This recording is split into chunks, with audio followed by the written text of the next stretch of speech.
hasn't been that time again, has there? No, it's truly diverse, and I think that you know, our generation was sort of wrestling the music business away from the old guard, you know, the old Tin Pan Alley days. So Yeah.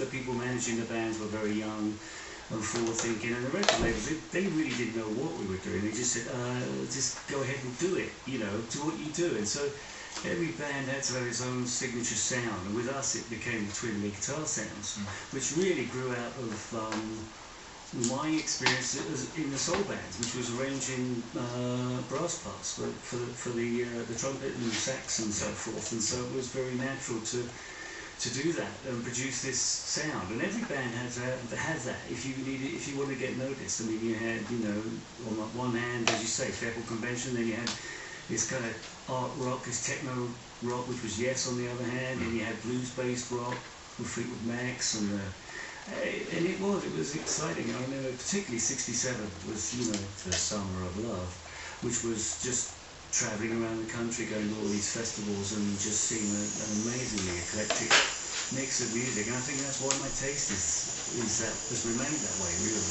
There are also outlets for real originality, and you've chosen one of the greatest exponents of that from Hot Rats. A Zappa track features on Regalia, and Zappa was that, you know, draw all the influences and then put out something that was entirely different from anything else that was happening at the time. Yeah, absolutely. I mean, I can remember the first Zappa album that came out, I think it was called Freak Out. I mean, somebody got it locally, and wasn't even music, was it?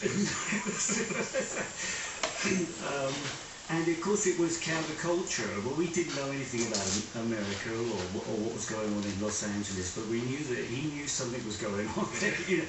And the guitar playing was quite anarchic. It was like nothing I'd ever say, like backwards guitar playing, you know.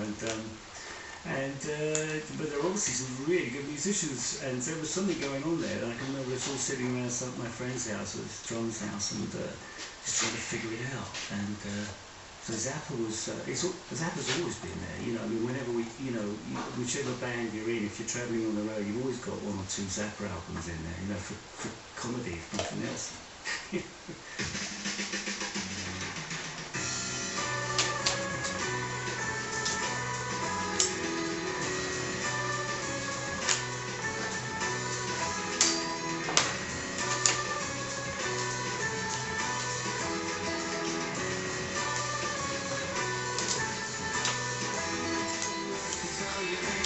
Tickets are available now at planetrock.com.